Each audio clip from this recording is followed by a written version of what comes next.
Very good morning class 12th। तो आज की जो वीडियो में हम लोग कवर अप करने वाले हैं वो है हमारा टॉपिक इक्विपोटेंशियल सरफेस। तो इक्विपोटेंशियल सरफेस के बारे में पढ़ेंगे। पहले तो हम कि इक्विपोटेंशियल सरफेस क्या होता है, उसके बाद हम लोग इसकी कुछ प्रॉपर्टीज के बारे में रीड आउट करेंगे कि कुछ ऐसी कौन कौन सी प्रॉपर्टीज होती हैं जो कि इक्विपोटेंशियल सरफेस के बारे में कुछ खास चीज़ें बताती हैं हमें। खास चीज़ें क्या होंगी वो जब आप वीडियो देखोगे पूरी तब आपको पता चलेगा। आप लोग वीडियो पूरी देखा करो। पता क्या होता है कभी कभी कि कोई टॉपिक आपको लग रहा है कि आसान है, ठीक है, थोड़ा सा देखा, हो सकता है कि वहाँ बीच में मेरी आदत है, मैं हमेशा जब भी कोई टॉपिक कवर अप कराता हूँ तो वहाँ से जो जो ऑब्जेक्टिव बनने की प्रोबेबिलिटी रहती है, जो जो चांसेस रहते हैं, मैं वो सारी चीज़ें डिस्कस करता हूँ अपनी वीडियोस में। तो कोशिश यही किया करो, चाहे आप इंटू 1.5 की स्पीड में देख लो वीडियो, लेकिन कोशिश करो पूरी वीडियो एंड तक देखो आप लोग। चलिए नाम से पता पड़ रहा है इक्विपोटेंशियल सरफेस की कोई एक ऐसा सरफेस रहा होगा जहां पर इलेक्ट्रिक पोटेंशियल की वैल्यू कैसी रहेगी, सेम। तो मैं बात करूं तो आपसे कि ये इक्विपोटेंशियल वर्ड जो है वो दो वर्ड से मिलकर बना है, इक्वल प्लस पोटेंशियल, ठीक। और एक और वर्ड आ रहा साथ में, सरफेस। यानी एक ऐसा सरफेस जहां पर पोटेंशियल की वैल्यू क्या रहे, इक्वल, या फिर मैं कहूं सेम, उसी सरफेस को बोला जाता है इक्विपोटेंशियल सरफेस। एग्जांपल के लिए अगर मैं आपको बोलूं कि एक प्लस क्यू चार्ज है, अगर मैंने बोला कि एक प्लस क्यू चार्ज है, अब जैसे ही आपको मैंने प्लस क्यू चार्ज बोला, आपके दिमाग में एक चीज और निकल के आ गई कि ये इलेक्ट्रिक फील्ड बनाएगा, और इलेक्ट्रिक फील्ड की डायरेक्शन क्या रहेगी, रेडियली आउटवर्ड। तो इलेक्ट्रिक फील्ड की डायरेक्शन रेडियली आउटवर्ड, ठीक है बच्चों, कोई नई चीज नहीं है। तो बहुत जब फिजिक्स पढ़ना स्टार्ट की क्लास 12th की तो पहली क्लास में पढ़ा था, इलेक्ट्रिक फील्ड की डायरेक्शन हो गई आपकी रेडियली आउटवर्ड। अब आप एक चीज सोच के देखो कि अगर मैं यहाँ पे एक स्फीयर बनाऊं, अगर मैं यहाँ पे क्या बनाऊं बच्चों, एक स्फीयर, तो इस स्फीयर का हर सरफेस, इस सरफेस का ये जो स्फीयर है, ये मैं अगर दूरी देखूंगा, अगर ये 1 सेंटीमीटर की दूरी है, ये सेंटर से 1 सेंटीमीटर की दूरी है, तो यहाँ भी दूरी क्या रही होगी, 1 सेंटीमीटर की दूरी, यहाँ भी 1 सेंटीमीटर की दूरी, यानी सरफेस पे हर पॉइंट सेंटर से बराबर दूरी पे रहेगा। तो यहाँ पे अगर इलेक्ट्रिक पोटेंशियल की वैल्यू मैं निकालना चाहूँ तो ये क्या निकल के आएगी, के क्यू ओवर आर होती थी, यानी के क्यू ओवर 1, के क्यू ओवर 1। यहां भी वैल्यू क्या निकल के आएगी, के क्यू ओवर 1, और यहां भी क्या निकल के आएगी, के क्यू ओवर 1। इट मीन्स ये कि इस सरफेस के हर पॉइंट पे इलेक्ट्रिक पोटेंशियल सेम निकल के आ रहा है। इलेक्ट्रिक पोटेंशियल कैसा निकल के आ रहा है बच्चों, सेम। दैट मीन्स ये कि आप ये कह सकते हो कि ये पूरा सरफेस किसकी तरह बिहेव कर रहा होगा, इक्विपोटेंशियल सरफेस की तरह। बिल्कुल सही, यही चीज होती है इक्विपोटेंशियल सरफेस, यानी एक ऐसा सरफेस, उस सरफेस के हर पॉइंट पे इलेक्ट्रिक पोटेंशियल अगर सेम रहे तो उस सरफेस को बोला जाएगा इक्विपोटेंशियल सरफेस। अगर मैं यहां से कुछ दूरी पे आऊं, अगर मैं कुछ दूरी पे आऊं, ये अगर मान के चलो अब ये दूरी मैंने 2 सेंटीमीटर कर दी, अगर ये दूरी अब मैंने क्या कर दी 2 सेंटीमीटर, और मैंने यहां पोटेंशियल फाइंड आउट किया, तो पोटेंशियल की वैल्यू क्या रहेगी, के क्यू ओवर 2। जब यहाँ पे के क्यू ओवर 2 रहेगी तो यहाँ भी क्या रहेगी, के क्यू ओवर 2, यहाँ भी के क्यू ओवर 2। इट मीन्स ये कि यहाँ भी ये जो सेकंड सरफेस पे, इस सेकंड सरफेस के भी हर पॉइंट पे इलेक्ट्रिक पोटेंशियल सेम रहेगा। तो इट मीन्स ये सरफेस भी किसकी तरह बिहेव कर रहा होगा, इक्विपोटेंशियल सरफेस की तरह। तो देखिए, any surface that has same electric potential at every point, बात ध्यान समझना, at every point, her point पे, ऐसा नहीं कि किसी एक पॉइंट पे अलग हो इलेक्ट्रिक पोटेंशियल की value. Any surface that has same electric potential at every point on it is called equipotential surface. Is that clear? Is that clear? चलिए यहां से एक चीज, the surface of charged conductor behaves as a equipotential surface। यानी ये कि अगर कोई चार्ज्ड कंडक्टर है तो उसकी वजह से जो सरफेस होगा वो किसकी तरह बिहेव कर रहा होगा, एज ए इक्विपोटेंशियल सरफेस। अच्छा एक बात और, कभी कभी दिमाग में ये आता है कि क्या ये जरूरी है कि इक्विपोटेंशियल एक सरफेस ही होगा, हमेशा चार्ज कंडक्टर का ही सरफेस होगा?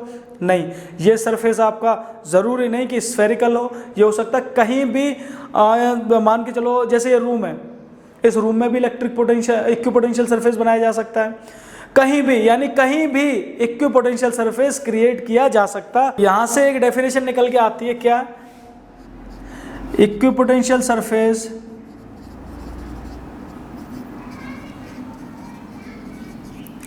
may be surface of a body और सरफेस इन फ्री स्पेस। यानी ये ज़रूरी नहीं कि वो बॉडी, किसी भी बॉडी का ही कोई सरफेस हो, वो फ्री स्पेस में भी हो सकता है। यानी यहाँ से ये निकल के आ गया सीधा सीधा कि ये 3D की बात चलेगी। जहाँ जहाँ 3 डायमेंशनल चीज़ों की बात की जा सकती है, वहाँ वहाँ आप इक्विपोटेंशियल सरफेस फाइंड आउट कर सकते हो। अच्छा, एक बार एक 1 मार्क्स में क्वेश्चन पूछा गया था प्री बोर्ड्स में कुछ स्कूल्स में, और आई थिंक ये बोर्ड में भी आया था कि इक्विपोटेंशियल सरफेस और इलेक्ट्रिक फील्ड लाइंस के बीच में एंगल क्या होता है। यानी मैं ये बात कर रहा हूँ कि ये मेरा इक्विपोटेंशियल सरफेस था, ये क्या है मेरा इक्विपोटेंशियल सरफेस, और ये मेरी क्या है, ये है इलेक्ट्रिक फील्ड लाइंस। तो ध्यान रखना एंगल हमेशा 90 डिग्री होता है। The angle between equipotential surface and electric field lines is always 90 degree. Note करके लिख लो आप इसे, एंगल बिटवीन इक्विपोटेंशियल सरफेस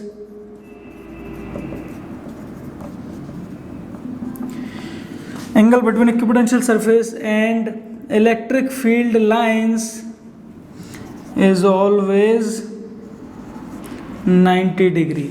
ठीक है, तो एंगल हमेशा क्या होगा, 90 डिग्री। अब हम लोग पढ़ने वाले हैं कुछ प्रॉपर्टीज ऑफ इक्विपोटेंशियल सरफेस। अच्छा, एक और बात बता देता हूं मैं प्रॉपर्टीज ऑफ इक्विपोटेंशियल सरफेस पढ़ने से पहले, कि कभी कभी क्या होता है, अगर मैं बात करूं, बच्चों ने एक मिस्टेक की थी। मैंने एक बार एक क्वेश्चन पूछा था बच्चों से कि अगर मैंने एक पॉजिटिव चार्ज दे दिया आपको, अगर मैंने एक पॉजिटिव चार्ज दे दिया, ये प्लस क्यू चार्ज, तो इसकी वजह से आप लोग मुझे 4 इक्विपोटेंशियल सरफेस बना के दिखाओ।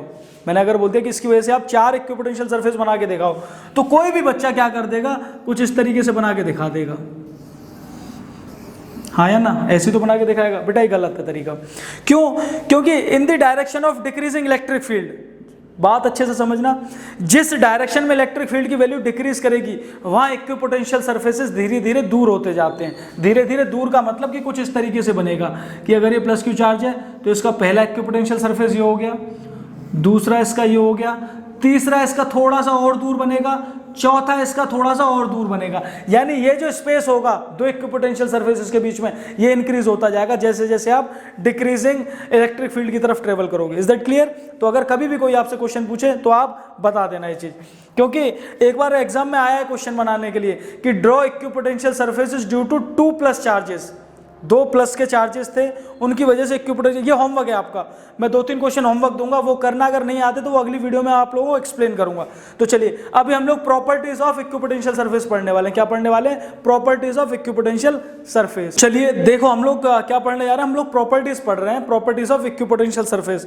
तो पहली जो सबसे इंपॉर्टेंट प्रॉपर्टी है वो ये कहती है कि अगर आप कुछ वर्क डन परफॉर्म कर रहे हो, अगर आप क्या परफॉर्म कर रहे हो, कुछ वर्क डन, लेकिन वो वर्क डन कहाँ परफॉर्म कर रहे हो, आप इक्विपोटेंशियल सरफेस के ऊपर, तो आपका वर्क डन क्या रहेगा? 0।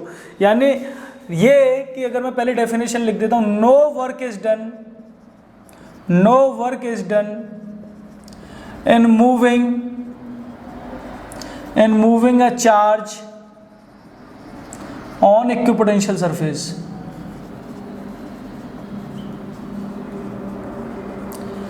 यानी अगर आपको कोई इक्विपोटेंशियल सरफेस दिया है और उस इक्विपोटेंशियल सरफेस के ऊपर आप चार्ज को कुछ वर्क डन करा रहे हो, चार्ज को कुछ वर्क डन करा रहे हो या फिर चार्ज को कुछ मूव करा रहे हो, तो आपका वर्क डन 0 रहेगा। एग्जांपल के लिए मान के चलो कि ये मैंने ए पॉइंट मान लिया और ये क्या मान लिया? B point. चार्ज रखा हुआ है आपका क्यू नॉट, यहाँ पे ए पे आपका क्यू नॉट चार्ज क्या रखा हुआ है? ए पॉइंट पे। आप ए से बी पे लेके जा रहे हो चार्ज को, लेकिन कंडीशन क्या दे दी कि potential of A equals to potential of B. Potential of A equals to potential of B बता दिया। इट मीन्स ये कि ये पूरा सिस्टम, यानी ये जो ए और बी का जो पाथ है ये इक्विपोटेंशियल सरफेस है। अरे ऐसा प्रैक्टिकली तो नहीं होगा, प्रैक्टिकली तो ये कुछ ऐसा रहा होगा। देखो प्रैक्टिकली तो कुछ ऐसा रहा होगा कि ये ए पॉइंट रहा होगा, ये बी पॉइंट रहा होगा, ए से बी पे लेके जा रहे होंगे, और ये कुछ इस तरीके से मैंने बना के दिखा दिया। समझ रहे हो ना? ये मैंने डायग्राम कुछ इस तरीके से रहा होगा, ये बना के ऐसे दिखा दिया। अब अगर आप ए से बी पे लेके जाओगे, यानी क्या कर रहे हो? Work done in moving charge A to B. कौन से चार्ज को? क्यू नॉट को। अरे हाँ या ना? Work done in moving charge from A to B. कौन सा चार्ज? Q not. ये किसके बराबर होता था? पोटेंशियल। पोटेंशियल जहां लेके जा रहे हैं वो वाला माइनस इनिशियल वाला, यही तो होता था। अरे हाँ या ना? यही तो होता था। चलिए, यानी ये डेफिनेशन हो गई इलेक्ट्रिक पोटेंशियल की। अब हमें कंडीशन क्या दे दी कि potential of A equals to potential of B. जब ये दोनों पोटेंशियल आपके बराबर हैं भाई, सेम मतलब 4 ये है तो ये भी 4 है, ये 5 है तो ये भी 5 है, और सेम में से सेम माइनस होगा तो क्या आएगा 0, यानी WAB upon Q0 equals to क्या होगा 0, यानी WAB की वैल्यू क्या होगी, Q0 उधर जाएगा 0, यानी वर्क डन क्या रहा आपका 0। ये प्रूफ भी करके दिखा दिया मैंने। अगर एक नंबर में ऑब्जेक्टिव आ जाता है कि proof work done in moving charge on equipotential surface, कि अगर आप किसी चार्ज को इक्विपोटेंशियल सरफेस पे मूव करा रहे हो तो वहां पे वर्क डन क्या रहेगा आपका 0, प्रूफ करके दिखाओ। तो कुछ इस तरीके से, अरे यार कोई बच्चा ऐसा तो नहीं जिसे ये वाली टर्म समझ ना आई हो, कैसे आया है, कोई है क्या ऐसा? अगर कोई है ऐसा तो आप इसकी वीडियो नंबर फर्स्ट देख के आओ, इस चैप्टर की वीडियो फर्स्ट देख के आओ आप लोग, जहां पे कि माने आपको इलेक्ट्रिक पोटेंशियल के बारे में समझाया कि इलेक्ट्रिक पोटेंशियल होता क्या है। एक्चुअली इलेक्ट्रिक पोटेंशियल होता था वर्क डन इनिशियली जहां से जिस जगह पे आप लेके जा रहे हो और जिस चार्ज को लेके जा रहे हो, कहां से लेके जा रहा हूं चार्ज को, ए से बी पे, work done in moving charge from A to B, और जिस चार्ज को लेके जा रहे हो डिवाइड कर दो उस चार्ज से। और पोटेंशियल की टर्म्स में कैसे लिखी जाती थी ये चीजें, जिस पॉइंट पे आप पहुंच गए हो, कौन से पे पहुंच गए, बी, तो पोटेंशियल एट बी, माइनस जहां से शुरू किया था चलना। ये कुछ एक स्टैंडर्ड फॉर्मूला कैसे निकल के आया था पूरा मैंने बताया था, तो वीडियो आप लोग देख लो। बाकी बच्चों को क्लियर हो गया होगा कि work done in moving a charge on equipotential surface is 0। अच्छा, एक और बात, सेकंड प्रॉपर्टी इसकी क्या कहती है, चलो इसे नोट कर लो पहले। सेकंड प्रॉपर्टी क्या कहती है, electric field is perpendicular to equipotential surface. बहुत इंपॉर्टेंट प्रॉपर्टी है बच्चों ये वाली, एक नंबर का ऑब्जेक्टिव बनने के पूरे चांसेस रहेंगे कि the electric field is perpendicular to equipotential surface, proof करके बताओ। तो प्रूफ करने की अगर हम बात करें तो यही वाला फॉर्मूला यूज करते हैं जो अभी हम निकाल के लाए हैं। हमने क्या किया था, VB माइनस VA, भाई पोटेंशियल यही तो था VB माइनस VA, ये पूरा पोटेंशियल डिनोट कर रहा है, ये क्या डिनोट कर रहा है आपका पोटेंशियल। लेकिन पोटेंशियल को लिखने का एक तरीका और था ना मेरा, क्या था, E.dr, हाँ या ना, EDR का मल्टीप्लीकेशन ही तो था। और यहाँ से हमारी कुछ लिमिट लग जाती थी, लिमिट क्या लग जाएगी, इन्फिनिटी टू कोई भी पॉइंट R, इन्फिनिटी से R पॉइंट। अच्छा, ये हमें पता है कि E.dr होता है, डॉट प्रोडक्ट हटता है तो बच्चों क्या आता है, कॉस थीटा। ये क्या आ जाएगा यहाँ पे, इन्फिनिटी से R, E.dr cos theta, cos theta आ गया। VB माइनस VA, ये दोनों पोटेंशियल बराबर थे तो ये वैल्यू क्या निकल के आ गई 0। अब आप देखो LHS आपकी 0 के बराबर आ चुकी है, लेकिन RHS में आपके पास क्या वैल्यू है, E.dr cos थीटा। क्या इलेक्ट्रिक फील्ड 0 हो जाएगा, नहीं होगा। dr ये भी नहीं हो रहा क्योंकि आप मूवमेंट कर रहे हो कुछ, लेकिन cos थीटा जरूर 0 हो सकता है। cos थीटा क्या हो सकता है, 0। तो जैसे ही आप cos थीटा को 0 रखोगे, cos थीटा इक्वल्स टू 0। अच्छा, मैथ्स तो आपकी मुझसे ज्यादा अच्छी होगी। थीटा की वैल्यू ये आप कौन सी रखो यहाँ पे, यानी ये cos थीटा कब 0 होगा, cos 90 पे, क्या होगा 90 पे। इट मीन्स यहाँ से थीटा की वैल्यू क्या आ गई 90 डिग्री। और वही तो मैंने बताया था, क्या, electric field is perpendicular to equipotential surface, perpendicular means 90 degree. Is that clear? तो बहुत अच्छा टॉपिक है, बहुत अच्छा क्वेश्चन जनरेट होगा यहाँ से आपका 1 नंबर का। क्लियर है? चलिए नोट कर लीजिए दोनों प्रॉपर्टीज, फिर हम लोग थर्ड प्रॉपर्टी पे आते हैं। देखिए बच्चों, ये हमारी थर्ड प्रॉपर्टी, यहाँ से आपको एक बहुत अच्छा कॉन्सेप्ट क्लियर होगा अपना, जो कि मैंने आपको इनिशियली वीडियो स्टार्ट हुई थी तब बताया था। क्या कह रही है property, equipotential surface indicates region of strong और वीक इलेक्ट्रिक फील्ड। यानी इक्विपोटेंशियल सरफेस आपको ये भी बता देगा कि वहाँ पे इलेक्ट्रिक फील्ड स्ट्रॉन्ग है या फिर इलेक्ट्रिक फील्ड वीक है। एग्जाम्पल के लिए मान के चलो आपको एग्जाम में क्वेश्चन आ गया, अच्छा देखो अगर ये मैंने कोई एक इलेक्ट्रिक फील्ड जनरेट किया है, इलेक्ट्रिक फील्ड जनरेट किया, यहाँ पे मैं इक्विपोटेंशियल सरफेस किस तरीके से बनाऊंगा भाई। इक्विपोटेंशियल सरफेस क्या होगा, अरे सोच के देखो यार कि ये इलेक्ट्रिक फील्ड लाइंस इस तरीके से जा रही हैं, अगर मैं यहाँ पे कुछ एक ये सरफेस लूँ तो इस पूरे सरफेस के ऊपर इलेक्ट्रिक पोटेंशियल बराबर होगा, यानी ये पूरा सरफेस किसकी तरह बिहेव कर रहा होगा, इक्विपोटेंशियल सरफेस की तरह। अगर इसे आगे कर दूं तो इक्विपोटेंशियल सरफेस कुछ और रहेगा, अरे हाँ या ना, कोई दिक्कत इसमें? चलिए तो देखिए ये पहला इक्विपोटेंशियल सरफेस बन गया मेरा इस इलेक्ट्रिक फील्ड के लिए, ये पहला। यानी यहाँ पे ये कि अगर इसमें इस जगह 10 वोल्ट इलेक्ट्रिक पोटेंशियल है, यहाँ भी 10, यहाँ भी 10, तो पूरे में क्या रहेगा, इलेक्ट्रिक पोटेंशियल की वैल्यू क्या रहने वाली है, सेम। यानी आप जानते हो ना बहुत अच्छे से, प्लस से इनिशिएट होती है इलेक्ट्रिक फील्ड लाइंस और नेगेटिव पे क्या होती है, टर्मिनेट। यानी ये कि अगर मैं इससे थोड़ा सा आगे चलूंगा तो इलेक्ट्रिक पोटेंशियल की वैल्यू क्या होगी, कुछ डिक्रीज। तो मान के चलो इस दूरी पे मैंने यहाँ पे दूसरा इलेक्ट्रिक पोटेंशियल सरफेस बना लिया, दूसरा इक्विपोटेंशियल सरफेस। तो यहाँ मैंने मान लिया कि 8 वोल्ट है पूरे में, यहाँ क्या मान लिया मैंने, पूरे में इक्विपोटेंशियल क्या है, इक्विपोटेंशियल सरफेस पे पोटेंशियल की वैल्यू क्या है, 8 वोल्ट। एक बात अच्छे से देखना कि ये मान के चलो मैंने दूरी पहले इक्विपोटेंशियल सरफेस और दूसरे इक्विपोटेंशियल सरफेस के बीच में 2 सेंटीमीटर ली है। अगर पहले इक्विपोटेंशियल सरफेस और दूसरे इक्विपोटेंशियल सरफेस के बीच में मैंने दूरी क्या ली है, अगर 2 सेंटीमीटर, और मैंने अगर एक और सरफेस बना के दिखाया, अगर मैंने एक और सरफेस बना के दिखाया और वहां पे मैंने क्या बताया आपको कि ये पहला इक्विपोटेंशियल सरफेस और ये दूसरा इक्विपोटेंशियल सरफेस, और यहाँ पे इन दोनों के बीच की दूरी मैंने ले ली 4 सेंटीमीटर। बात अच्छे से समझना, जो मैं आपको समझाने वाला हूं वो ये चीज है। ये तो आपको बनाना आ गया इक्विपोटेंशियल सरफेस कैसे होता है। चलिए आप इसे भी छोड़ दीजिए 10 और 8 को, मुझे ये बताना नहीं है मकसद। ये तो आप क्लियर है कि इस पूरे पे इलेक्ट्रिक पोटेंशियल सेम रहेगा और यहाँ भी इलेक्ट्रिक पोटेंशियल सेम रहेगा।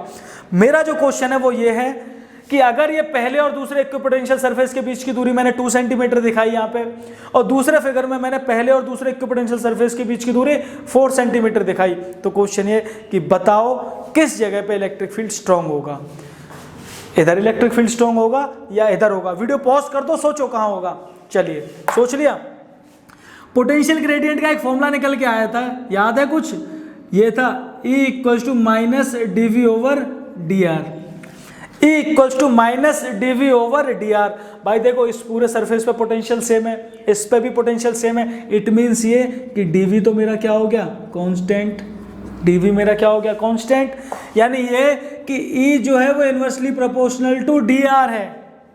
E किसके इनवर्सली प्रोपोर्शनल है, डिस्टेंस के। यानी अगर डिस्टेंस ज्यादा होगा तो इलेक्ट्रिक फील्ड वीक होगा। यानी यहां पे आपका इलेक्ट्रिक फील्ड कैसा रहने वाला है, वीक।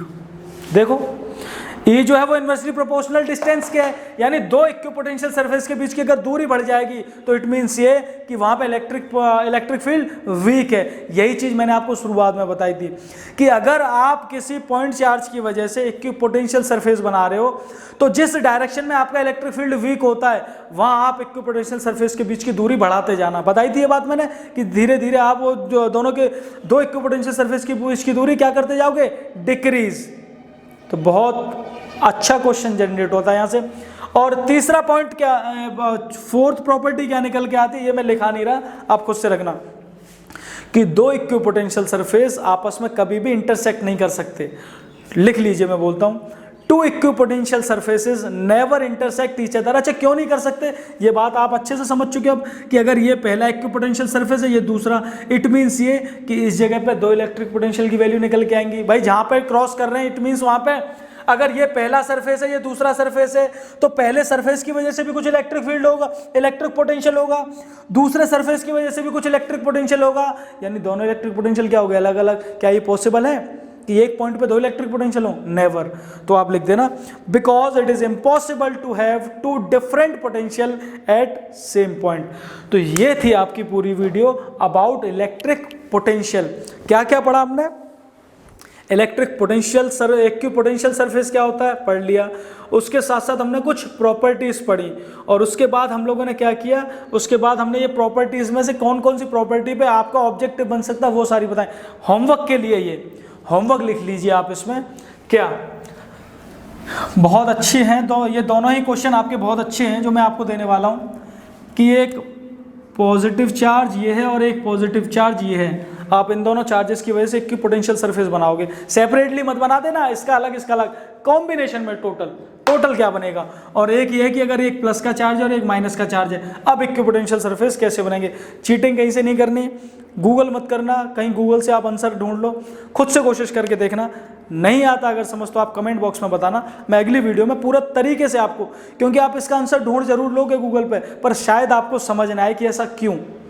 और जिन बच्चों के कॉन्सेप्ट्स अगर थोड़े से क्लियर हो गए हैं, अच्छा किन बच्चों के कॉन्सेप्ट क्लियर हो गए होंगे, जो मैंने लास्ट की प्रॉपर्टीज बताई है ना, जो लास्ट वाली प्रॉपर्टी कि इक्विपोटेंशियल सरफेस कहाँ दूर होते जाता है उस पर बेस्ड है। मैं चलो हिंट दे दी, जो थर्ड वाली प्रॉपर्टी बताई है मैंने उसके ऊपर बेस्ड है ये पूरा क्वेश्चन। कोशिश करके देखना और अच्छे से पढ़ाई करते रहिए आप लोग अपनी, और बस चैनल शेयर करते रहो दोस्तों के साथ, लाइक करते रहो वीडियो को, कमेंट करके बताओ, मोटिवेट करते रहो और वीडियोज़ बनाने के लिए। Thank you.